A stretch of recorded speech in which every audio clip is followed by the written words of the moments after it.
క్రీస్తు విజయం అనే మన ఈ ఛానల్కి స్వాగతం, సుస్వాగతం.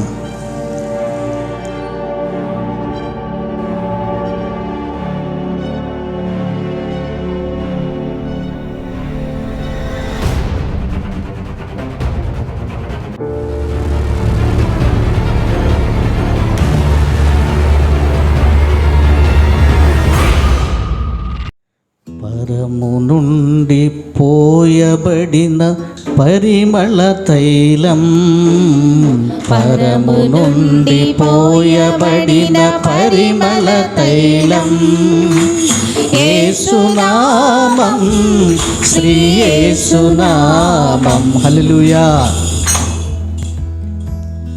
అందరు పాడుతున్నారా? ఫస్ట్ మాట నేను అంటాను, చక్కగా యేసయ్య భజన చేద్దాం, ఓకేనా? యేసునామం, శ్రీ యేసునామం అని అందరూ నోరారా పలకండి. మంచిది. నోట్లో ఏదైనా ఇబ్బంది ఉంటే పోతుంది. దేర్సు అని చెప్పండి. హల్లెలూయా. పరము నుండి పోయబడిన పరిమళ తైలం, పరము నుండి పోయబడిన పరిమళ తైలం. అందరూ యేసునామం, శ్రీ యేసునామం, యేసు. అందరూ శ్రీ యేసునామం, యేసునామం, శ్రీ యేసునామం. ఆమేన్. యేసునామం, శ్రీ యేసునామం.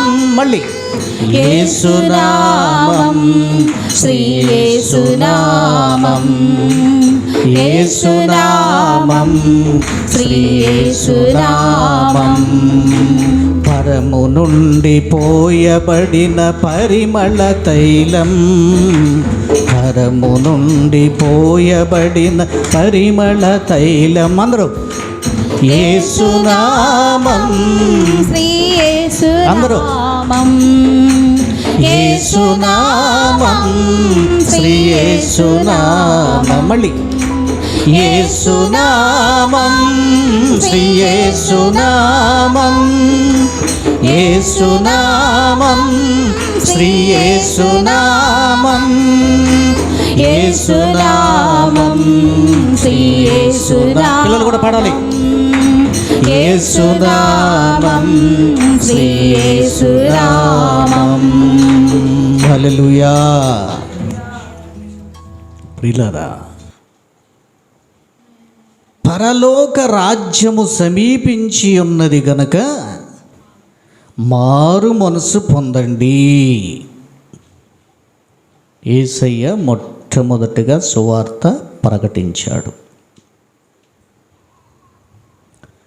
మనం ఏం చేయాలంట? ఏమా? మారు మనసు పొందాలి. మారు మనసు పొందామన్న వాళ్ళు చేయొద్దండి. ఒక వ్యక్తి మారు మనస్సు పొందితే ఖచ్చితంగా ఆ వ్యక్తి ద్వారా ఇతరులు కూడా మారు మనసు పొందుతారండి. ఇది ఒక సూచన, గుర్తుంచుకోండి. ఒక వ్యక్తి నిజముగా సరి అయిన పంథాలో మారు మనసు పొందితే ఏం జరుగుతుంది? ఆ వ్యక్తి ద్వారా ఖచ్చితముగా జీవితంలో మరొక వ్యక్తినైనా ఆ వ్యక్తి సంపాదించగలుగుతాడు. ఇది గుర్తుంచుకోండి ప్రతి ఒక్కరు కూడా. మారు మనసు పొందితేనండి ఖచ్చితంగా ప్రజలు నిన్ను రికగ్నైజ్ చేస్తారు, నీలో ఏదో మార్పు వచ్చింది అని. ఇది ఒక గుర్తు. రెండు విషయాలు చెప్పాను. మొదటి విషయం ఏం చెప్పాను రా? మార్కాపురం రే సంతోష్గా ఏం చెప్పాను రా? మొదటిది, వీడికి మారు మనసు రావాలని ప్రార్థన చేయి. సంతోష్ గారికి. ప్రవీణ్ ఏం చెప్పాను రా? మొదట ఒక గుర్తు ఏంటి? What is the symbol of repentance? ఆ వ్యక్తి ఖచ్చితంగా ఆ వ్యక్తి ద్వారా మరొకరు రక్షించబడతారు, లేక మారు మనసు పొందుతారు, లేక దేవుని దగ్గరికి వస్తారు, దేవుని బిడ్డ అవుతాడు. ఒక గుర్తు. ద సెకండ్ రీజన్, నిజముగా మారు మనసు పొందితే ఆ వ్యక్తిని ప్రత్యేకముగా మనుషులు గుర్తిస్తారు.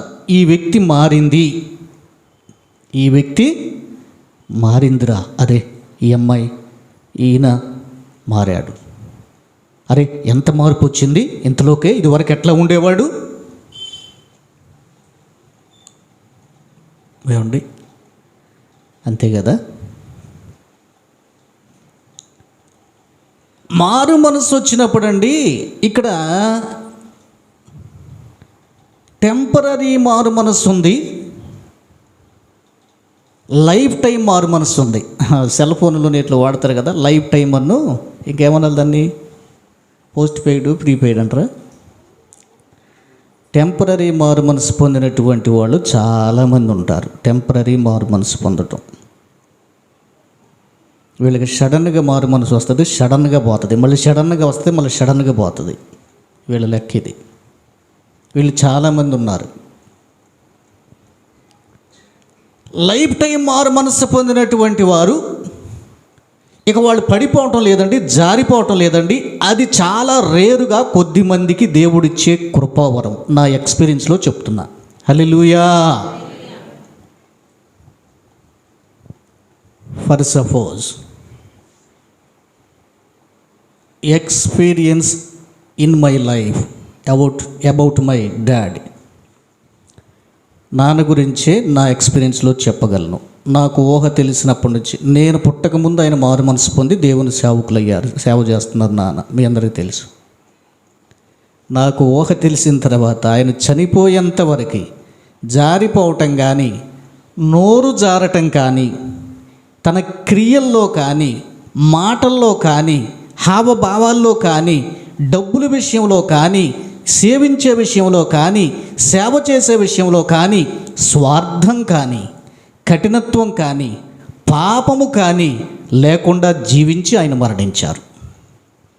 దేని సోని చెప్పండి. హల్లెలూయా.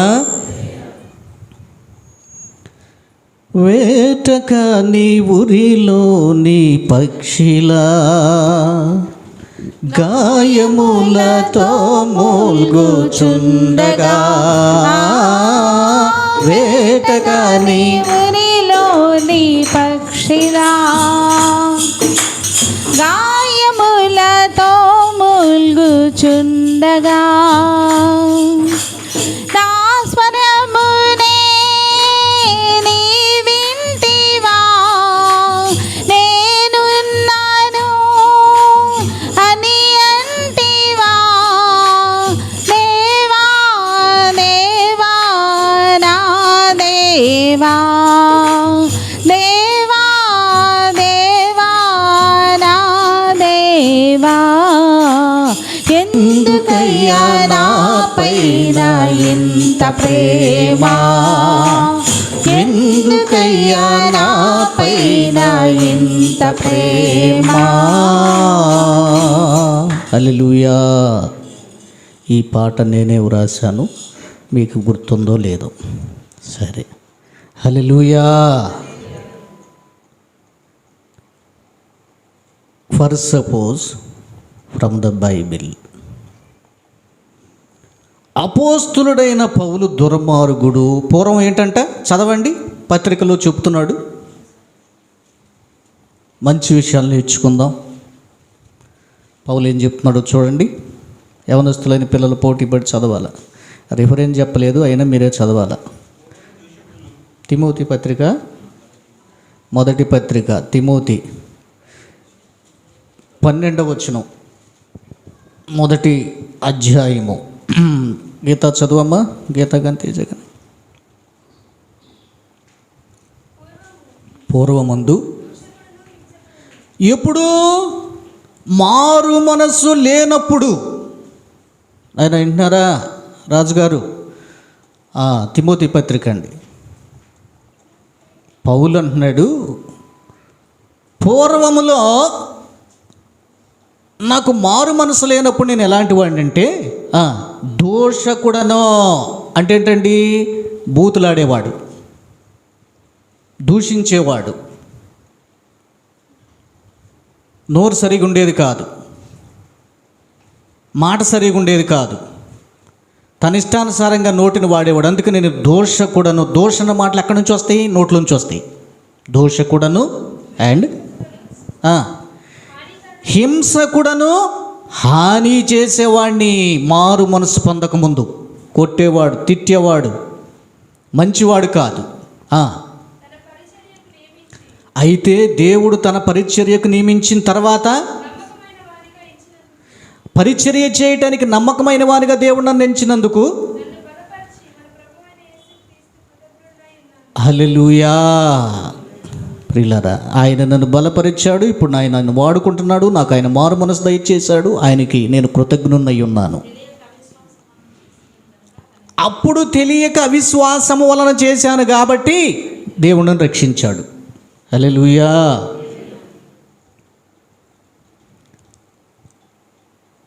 పౌలు గారు ఏమండి, క్రైస్తవులంటే ఇష్టం ఉండేది కాదు. చాలా శోధించేవాడు, క్రైస్తవులను హింసించేవాడు, సంఘములను చెడగొట్టేవాడు, తిట్టేవాడు, కొట్టేవాడు, భయంకరంగా ఉన్నాడు. అయితే తర్వాత ఏం జరిగింది? దేవుడు దర్శించాడు. సౌలును యేసయ్య దర్శించాడు. ఇప్పుడు అతని జీవితం మారిపోయింది. Life time change. ఏమండి, ఎప్పటిదాకా? అంటిల్ ద లైఫ్ లాంగ్, లేదా until the death. Life long మారు మనసు వచ్చింది. ఇప్పుడు ఏం చేస్తున్నాడక? యూటర్న్ తీసుకున్నాడు. సంఘము కోసం ప్రాణం పెట్టడానికి సిద్ధపడ్డాడు. సంఘము ప్రాణము తీయటానికి బయలుదేరిన పౌలు సంఘము కొరకు ప్రాణాలు ఇవ్వడానికి కూడా సిద్ధపడ్డాడు.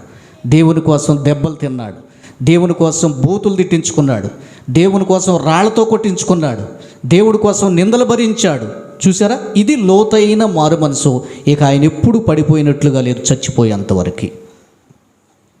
హల్లెలూయా. ఇలాగ కొందరు మనం చూస్తామండి. సాధు సుందర్ సింగ్ గారు,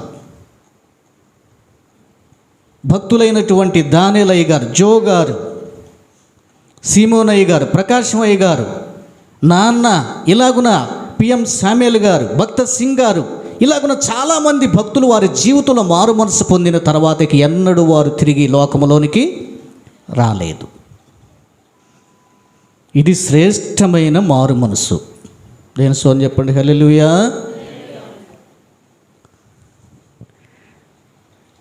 సాధారణంగా బాప్తీసం పొందారు అనంటే మారు మనసు పొంది బాప్తీసం పొందారు అని అర్థం.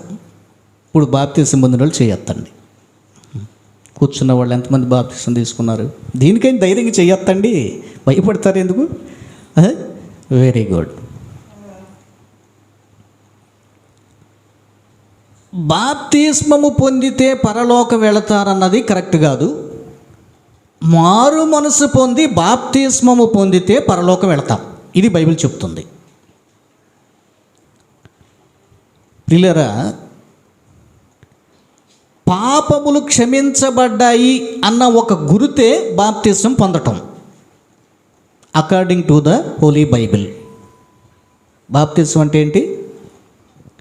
మారు మనసు పొంది నేను ప్రభువు బిడ్డనయ్యాను అని ఒక గుర్తుగా ప్రజలు నిన్ను గుర్తించడానికి బాప్తిస్మము పొందాలి. ప్రియులారా, దేవుని యొక్క లేఖనాల్లో మనం ఏం చూస్తామంటే,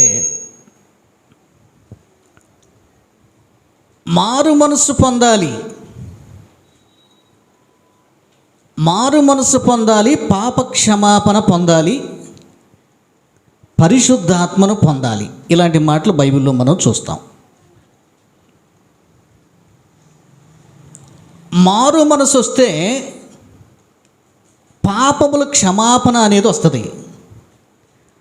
పాపముల క్షమాపణ అనేది వస్తే పరిశుద్ధాత్మ అనేది వస్తుంది. ఇది ఒక లింక్ సిస్టమ్. పరిశుద్ధాత్మ ఎలా పొందాము?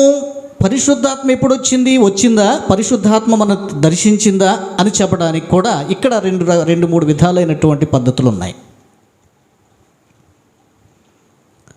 సరే, పెంతెకొస్తు వారు నమ్మేది ఏంటంటే పరిశుద్ధాత్మ మీ మీదకి వచ్చినప్పుడు మీరు శక్తి పొందుతారు, అట్లాగే వాళ్ళు భాషలు మాట్లాడతారు, దాని ద్వారా పరిశుద్ధాత్మ వీళ్ళకి వచ్చింది అని వారు గుర్తించడం అనేటువంటి ఒక పద్ధతిని అవలంబిస్తారు పెంతెకొస్తులో. మిగిలినటువంటి సహవాసాల్లో దేనిలో కూడా అలా ఉండదు. ముఖ్యంగా ఎల్ఈఎఫ్లో కూడా ఏదో ప్రత్యేకంగా పరిశుద్ధాత్మను పొందాలి, ప్రత్యేకమైన గుర్తు ఏదో కనబడాలి, ఏదో ప్రవచనం చెప్పాలి, ఏదో భాషలు మాట్లాడాలి అని ఎదురు చూడరు, దానికి ప్రిఫరెన్స్ ఇవ్వరు. తప్పు అని చెప్పరు కానీ దానికి ప్రాధాన్యత ఇవ్వరు. ప్రియులారా, మారు మనసు పొందాలి. మారు మనసు పొందకపోతే పరలోక రాజ్యంలోకి నువ్వు చేరలేవు. మరి ఎన్ని సంవత్సరాల నుంచి ప్రభు దగ్గరకు వస్తున్నావు? ప్రభు దగ్గరకు వస్తున్నావు కదా, బాప్తీసం పొందావు కదా, ఇంకా పైగా క్రీస్తు శరీరమును తింటున్నావు కదా, పైగా ప్రతి నెలలో తీసుకుంటున్నావు కదా. సరి అయిన మార్పు వచ్చిందా? నీ హృదయము మారిందా? నీ హృదయము దేవుని ఎదుట సరి అయినదేనా?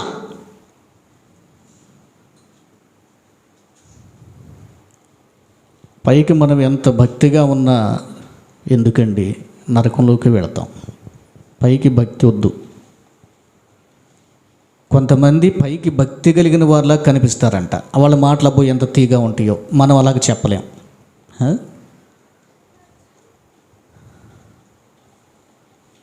కొంతమంది మాటలు ఇంటి ఆకర్షించేస్తారండి, మనం అలాగ చేయలేం. మారు మనసు పొందితే నీలో ఒక ప్రత్యేకత ఉంటుంది. మారు మనసు పొందిన వ్యక్తి ప్రార్థన చేస్తే అది ఏ రోజుకైనా ఫలిస్తుంది. నా భర్త రక్షించబడలేదు ప్రభువా, మారు మనసు పొంది ప్రార్థన చేస్తున్నావా? ఖచ్చితంగా ఒక దినాన నీకు జవాబు ఉంటుంది. భగత్ సింగ్ గారు మారు మనసు పొందిన తర్వాత ఇంచుమించుగా 1945 లేక 46 సంవత్సరాల టైంలో, 1945లో ఆ ప్రాంతంలో మన దేశాన్ని మనం పాలించుకోవట్లా. ఎవరు పాలిస్తున్నారా? బ్రిటిష్ వాళ్ళు పరిపాలన చేస్తున్న కాలం అది. ఆ కాలంలో భగత్ సింగ్ గారు వాళ్ళు రక్షణ పొందారు. ఆ టైంలో మారు మనసు పొందారు. మారు మనసు పొందిన తర్వాత ఒక గ్రామంలోనికి వెళ్ళి ఆయన అప్పుడప్పుడు ఏం చేస్తూ ఉండేవాళ్ళు అంటే ఆయా ప్రాంతాలకు వెళ్ళి సువార్త ప్రకటన చేస్తూ ఉండేవాడు. ఆయన ఒక రోజున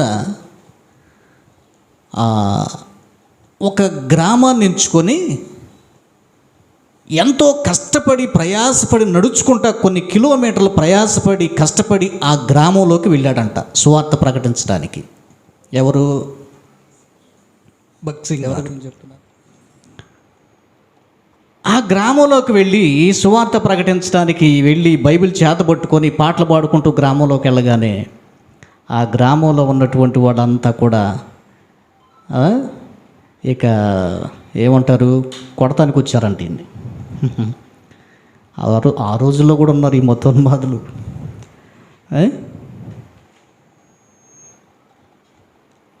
గ్రామం అంతా కూడా దొమ్మిగా వచ్చి, ఏవయా ఎందుకు మా గ్రామం వచ్చావు, అసలు మేము ఎవరు అనుకుంటున్నావు, మేమందరం కూడా పక్కా హైందవులము, మాకు సువార్త చెప్పటం ఏంటి, మాకు మీ దేవుడి పాటలు ఏంటి, మీ దేవుడి గురించి మాకు చెప్పేది ఏంటి, పో అని చెప్పేసి గ్రామంలోనికి రాకుండా ఈ మతోన్మాదులైనటువంటి వారనండి, లేకపోతే సరే ఆ కాలంలో మనకెందుకు మన దేవుళ్ళు ఉండగా అనుకున్నారేమో, ఆయన రాకుండా గ్రామంలోంచి వెళ్ళగొట్టేశారంట.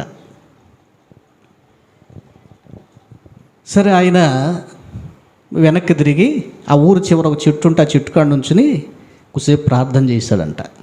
ప్రభువా, ఈ గ్రామస్తుల్ని ఎలాగైనా నువ్వు రక్షించు నాయనా. మనస్ఫూర్తిగా చేశాడు, కన్నీటితో చేశాడంట. 1 నిమిషం 2 నిమిషాలు ఆ చెట్టు కింద ఉండి, ప్రభువా ఏమండి ఆ యోనా కనుక చెట్టు కింద ఉండి, ప్రభువా వీళ్ళు ఎప్పుడు చేస్తారు నేను చూడాలని కూర్చున్నాడు ఆయన. అలా కాకుండా ఈయన ఏం చేశాడు, ప్రభువా ఈ గ్రామస్తులు రక్షించబడాలి, వీళ్ళు విడిచిపెడతావా, నీ రాజ్యానికి రావద్దా అని నిట్టూర్పు విడిచి కన్నీళ్లు కార్చి తిరిగి ఆయన ప్రాంతానికి వెళ్ళిపోయారట. సరే, కొద్ది కాలం గడిచిపోయింది. కొద్ది కాలం గడిచిపోయిన తర్వాత 1 సంవత్సర కాలమో బహుశా 2 సంవత్సరాల కాలమో గడిచిపోయిందంటండి. భక్సింగ్ గారికి ఆ ఊరు మరలా జ్ఞాపకం వచ్చిందంట.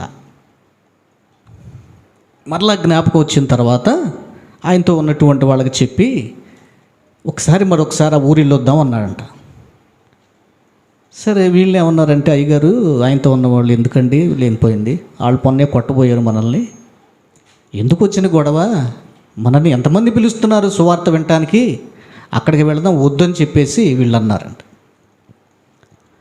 అప్పుడు ఆయన కాదు నన్ను ప్రభు అక్కడికే వెళ్ళాలని ప్రేరేపిస్తున్నాడు కాబట్టి మనం ఖచ్చితంగా మరలా అదే గ్రామానికి వెళ్దాం. హల్లెలూయా. భక్సింగ్ అయ్య గారు ఏం చెప్పాడంటే, ఖచ్చితంగా మనం ఆ ప్రాంతానికే వెళదాము, నాకు వెళ్ళాలని ప్రభు ప్రేరేపిస్తున్నాడు అని చెప్పాడు. సరే, ఆయన గురువు కనుక కాదని లేక ఆయన శిష్యులు కలిసి మళ్ళా ఆ గ్రామం ఎంట్రన్స్ దగ్గరికి వస్తున్నారంట. కానీ ఆయనకి కొంచెం భయంగానే ఉందంట. పోయిన సరే చాలా దాడి చేయబోయారు, కొట్టబోయారు, కొడతారేమో తిడతారేమో అని ఈయనకి కొంచెం భయంగా ఉంది. కానీ ప్రభు ఏమి వెళ్ళమని ప్రేరేపిస్తున్నాడు. పాపం భయపడుకుంటూ మళ్ళీ ఆ చెట్టు సరిహద్దు దాటి అట్లా గ్రామంలోకి వచ్చారంట. గ్రామంలోకి రాగానే చూసినటువంటి వాళ్ళు, అరే పాస్టర్ గారు వచ్చాడు, రండి అయ్యగారు రండి అంటున్నారంట. ఇక అంతకుముందు ఏం చేశారు, మీరు మాదే ఊరు వచ్చేదేంది, మీ ఊర్లో మీరు సువార్త చెప్పుకోండి, మీ చర్చిల్లో మీరు చెప్పుకోండి, మా ఊరు వచ్చేదేంటి, ఇక్కడ ఎవరు క్రిస్టియన్స్ లేరు, మేము అందరూ హిందువులే, వచ్చారంటే కొడతామని అప్పుడు తరిమి కొట్టేశారు. ఈసారి ఏం జరిగింది, నిజముగా జరిగిన సంఘటన ఇది, కల్పితం కాదు. 1946లో అనుకుంటాను జరిగినటువంటి విషయం. భక్సింగ్ గారు ఇచ్చినటువంటి సాక్ష్యం ఇది.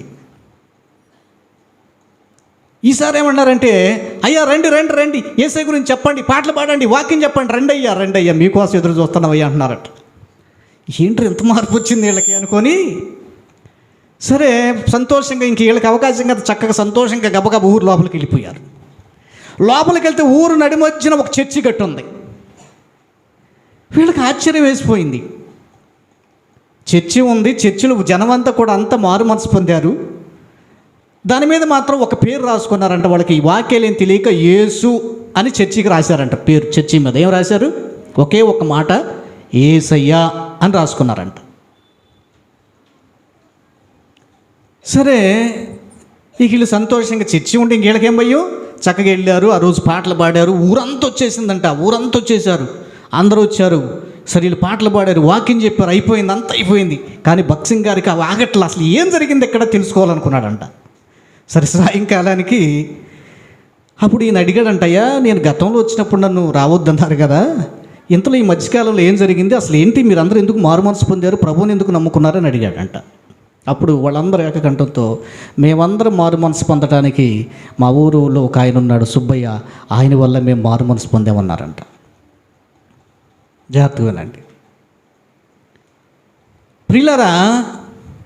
సరే, ఆ సుబ్బయ్య ఎవరు, పిలవండి కొంచెం విందామని చెప్తే సుబ్బయ్య ముందుకు వచ్చాడు. జరిగిన విషయం ఏంటైనా, ఏం జరిగింది, ఈ ప్రజలందరూ ఎట్లా మారు మనసు పొందారు, ప్రభువుని ఎట్లా నమ్ముకున్నారు అని చెప్పి ఆయన అడిగితే అప్పుడు ఆయన ఒక సాక్ష్యం చెప్పడం ప్రారంభించాడు భక్సింగ్ గారికి. ఆయన ఏం చెప్పాడంటే, ఈ సుబ్బయ్య బ్రిటిష్ వాళ్ళ పరిపాలనలో మున్సిపాలిటీ డిపార్ట్మెంట్లో పనిచేసే ఒక కూలీవాడు. ఈ సుబ్బయ్య బ్రిటిష్ వాళ్ళ అధికారులు ఉంటారు కదా, అధికారులు ఉండేటువంటి ఆఫీస్లో పనిచేసి ఒక ఫీన్ లాంటి వాడు. ఆ రోజుల్లో బ్రిటిష్ వాళ్ళు చర్చిస్ నడిపేవాళ్ళు.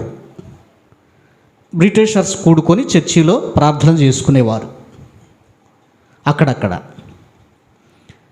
సరే, ఒక రోజున ఆఫీస్ అధికారి, బ్రిటిష్ అధికారి ఒక ఆయన డ్యూటీలో ఉండగా వస్తే ఈ సుబ్బయ్య ఏదో ఒక చెత్త బుట్టలో చెత్త ఏదో ఎత్తి పొయ్యాలి. ఈ పోసే తరుణంలో ఏం జరిగిందంటే ఆ చెత్త బుట్ట పాపం దొరగారికి తగిలిందంట మురికి. వెంటనే ఆయన కోపం వచ్చింది. దొరగారికి కోపం వచ్చి పెట్టమని ఒకటి కొట్టాడంట చెంప మీద. ఎవరిని? సుబ్బయ్య చెంప మీద కొట్టాడంట. సరే, ఈయన ఏం చేస్తాడు పాపం, అసలే ఫీను కదా, అయ్యా తప్పు అయిపోయింది, అయ్యా క్షమించయ్యా, సారీ అని చెప్పేసి ఈయన బాధపడుకుని, అయ్యా దొరగారు ఇంకొకసారి ఇట్లా చేయనయ్యా అంటే సరిపో అని చెప్పేసి పంపించేశాడు. సరే, సుబ్బయ్య ఇంటికి వచ్చేసాడు నా మామూలుగానే. అయితే ఆ రాత్రి ఈ దొరగారు ఎవరంటే ఈయన కూడా ప్రార్థన చేసుకునేవాడే, మంచివాడే. ఆ టైంకి ఆ మురికి అంటుకునేటప్పుడు కోపం వచ్చి కొట్టాడు. దేవుడు ఆ దొరతో మాట్లాడుతున్నాడంట, నువ్వెందుకు ఇలా చేశావు, ఇది తప్పు కదా, వెళ్ళి క్షమాపణ కోరుకోని. అప్పుడు ఇతనికి మనసు ఆగట్లేదంట, అబ్బో నేను తప్పు చేశానే, అరే చిన్నదానికే వెంటనే కొట్టాను, తప్పు కదా అని అతనికి నిద్ర పట్టట్లేదంట. ఎవరికి? ఆ రాత్రి దొరకి నిద్ర పట్టట్లా, మనస్సాక్షి గద్దిస్తుంది. ఆయన మారు మనసు పొందినటువంటి దొరగారు ప్రభు దర్శించాడు. అయితే ఆయన ఏం చేశాడంటే, ఎప్పుడు తెల్లారుతుందా మళ్ళీ పనికి వస్తాడు కదా, పనికి వచ్చినప్పుడు మాట్లాడాలి, సారీ చెప్తాం అనుకున్నాడు. అయితే దొరగారు మనం సాగలేదంటండి. సుబ్బయ్యని వెతుక్కుంటూ వాళ్ళ ఇంటికి వెళ్ళి, అసలు దొరగారు వచ్చేటప్పటికి ఆయన ఊరంతా ఆశ్చర్యపోయింది కదా, అంత చిన్నోడి దగ్గరికి ఎవరు రారు కదా. గుర్రం దిగి ఇంటికి వెళ్ళి సుబ్బయ్యని పిలిచి, సుబ్బయ్య సారీ అని చెప్పి అతని చేతులు పట్టుకొని నన్ను క్షమించు అని అడిగాడంట.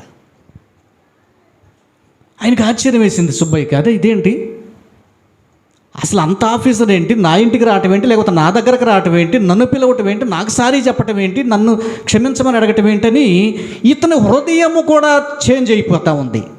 తెలియనటువంటి ఏడుపు వచ్చేసి ఏడ్చేశాడంట. సరే, ఆయన సారీ చెప్పి వెళ్ళిపోయిన తర్వాత ఇంకా అక్కడ ఉన్నటువంటి పని వాళ్ళతో తెల్లారు అడిగాడంట, దొరగారు ఇటు వచ్చాడు, ఇటు అడిగాడు అబ్బాయి ఏంద్ర సంగతి అంటే, అక్కడ ఉన్నటువంటి క్రిస్టియన్ విధానంలో ఉన్నటువంటి వాళ్ళు ఏం చెప్పారంటే, దొరగారు ఆయన యేసుప్రభుని నమ్ముకున్నాడు సుబ్బయ్య, మంచివాడు ఆయన మారు మనసు పొందినటువంటి వ్యక్తి, ఏదో తొందరపడి కోపంలో కొట్టుంటాడేమో, అందుకే నీకు సారీ చెప్పాడు, క్రైస్తవులు అలాగే చేస్తారు అని చెప్పాడంట. ఏంటి క్రైస్తవులు అలాగే చేస్తారా అంటే, యేసయ్యని నమ్ముకుంటే సారీ చెప్తారా, అసలు ఎట్టా ఎవరని చెప్పం కదా అని అంటే, నీకు ఇంకా యేసుప్రభుని గురించి చెప్పి నీకు కావాలంటే చర్చి జరుగుతుంది, ఆదివారం వాళ్ళ దగ్గరికి వెళ్ళు అని చెప్పారంట. అప్పుడు ఈ సుబ్బయ్య మెల్లిగా ఒక ఆదివారం రోజున దొరగారు వెళ్ళేటువంటి చర్చి కనుక్కొని, అక్కడ ఉన్న చర్చికి వెళ్ళి అందరు వెళ్ళేటప్పటికి ఆ చర్చి అంతా కూడా దొరలు కూర్చొని ఉన్నారంట. చక్కగా వాళ్ళు శుభ్రంగా అన్ని సీట్లలో కూర్చొని ఉంటారు కదా, మనోళ్ళు వెళ్ళరు కదా. ఈ సుబ్బయ్య వెళ్ళి ఆసక్తిగా వినాలని ఆ వాకిట్లుగా వెళ్ళి లోపలికి వెళ్ళి నేల మీద కూర్చుని వెనక్కి కూర్చుని వింటున్నాడంట. ఈ దొరగారు చూసి గబగబా దగ్గరికి వెళ్ళి సుబ్బయ్య లే అని చెప్పి లేపి తన పక్కన కూర్చోబెట్టుకున్నాడంట. అరే ఇంత మంచి మనసా, వాళ్ళ స్థాయి ఎక్కడ, నా స్థాయి ఎక్కడ, నేను పని చేసుకునేవాడిని నన్ను పక్కన కూర్చోబెట్టుకున్నాడు, ఇతనిలో మార్పు వచ్చేసింది. అలాగని ఇక అట్లా అలవాటు పడి ఇక రోజు ఆ చర్చికి వెళ్ళటం, యేసయ్య మాటలు వింటాం, ఇంటికి వచ్చి భార్యకు చెప్పటం. ఈ భార్య కూడా అబ్బా చాలా బాగుండే ఇవేం చేస్తుంది, మళ్ళీ పక్కింటి వాళ్ళకి చెప్పటం, ఏమో వాళ్ళు ఏం చేశారు మళ్ళీ పక్కింటి వాళ్ళకి చెప్పటం. అమ్మో యేసయ్య ఎంత మంచివాడని ఊరంతా కూడా మారు మనసు పొందారు. దేవుని స్తోత్రం చెప్పండి, హల్లెలూయా. ఒకళ్ళ నుంచి ఒకళ్ళు ఈ ఊరంతా పాగిపోయి, అమ్మో యేసయ్య అంటే ఇంత మంచోడా, తారతమ్య భేదాలు ఉండవా, అందరూ సమానంగా చూస్తారు, ఇంత ప్రేమ ఉంటుందా, ఇంత క్షమాపణ ఉంటుందా, ఇంత మంచితనం ఉంటుందా అని మా ఊరంతా మారిందండి అని భక్త సింగ్ గారికి చెప్పాడంట. హల్లెలూయా. చూశారండి, మారు మనసు పొందితే ఒక వ్యక్తి సరిగా మారు మనసు పొందితే ఆ ప్రార్థన వ్యర్థం కాదు. ఏమండి, ఆ ఊరంతా రక్షించబడింది. మరి నీ సంగతి ఏంటి? ఎన్ని సంవత్సరాలుగా ప్రభు దగ్గరికి వస్తున్నావు? మరణ ఛాయలో కూర్చున్న వారికి అరుణోదయ కాంతి ప్రకాశించినట్లుగా యేసు సువార్తను ప్రకటించాడు. మారు మనసు పొందండి, పరలోక రాజ్యములోకి చేరండి. ఇప్పుడు అలాగంటలేదండి, మాకు కానుకలు పంపించండి, మీకు పరలోక టికెట్లు పంపిస్తామంటున్నారు.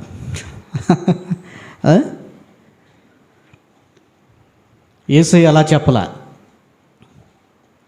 చూసారా, మాకు కానుక ఇవ్వండి, పిల్లలు పుడతారు, 10,000 చదివించుకోండి, మీ పిల్లలకు ఉద్యోగాలు వస్తాయి, 30,000 చదివించుకోండి, ప్రమోషన్లు వస్తాయి, 50,000 చదివించుకోండి, అద్భుతాలు జరుగుతాయి. ఏంటండి ఇది? సువార్త వ్యాపారమా? కొందరు దీన్ని వ్యాపార కేంద్రముగా మార్చారు.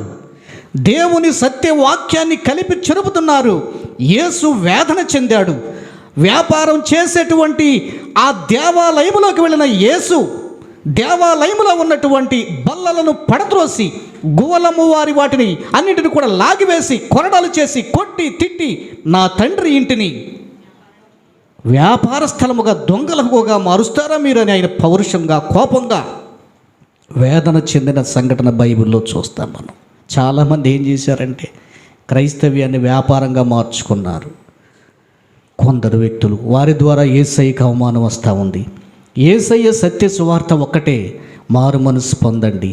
వీళ్ళు అంటున్నారు మారు మనసు సంగతి తర్వాత బాప్తీసం పొందండి అంటున్నారు. బలహీన సమయములో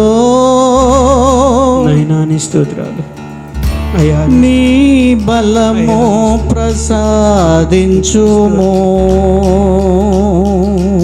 అదే నాన్న మా పితరులపై థ్యాంక్ యూ, నా జాలి పడి తండ్రి స్తుతులు. Thank you Jesus, thank you Jesus, thank you Jesus, thank you పెట్టి పంపించిన థ్యాంక్ యూ కదయ్యా.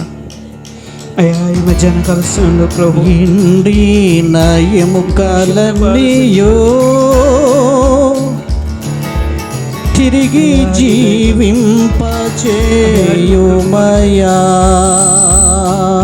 నీ కృప కొరకయ్యా, అయ్యా నీ కృప చూస్తా. ఇండిన ఎముకలన్నీయో మమ్మల్ని దాటిపోతాయ్యా, తిరిగి జీవింపచేయుమయా.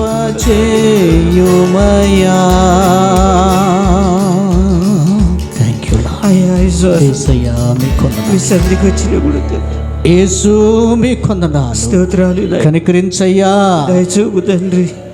దావీదు కుమారుడా కనికరించయ్యా. స్తోత్రాలు స్తోత్రాలు. నజరేయుడైన యేసు కనికరించుము నా తండ్రి. స్తుతి స్తుతి స్తుతి స్తుతి. బాధలో ఉన్నారు నాయన, అవును ప్రభువా, సహాయం. శరీర రుగ్మతలో ఉన్నారు తండ్రి, నొప్పుల్లో ఉన్నారు తండ్రి, జ్వరముతో ఉన్నారు తండ్రి, బలహీనతలో ఉన్నారు తండ్రి.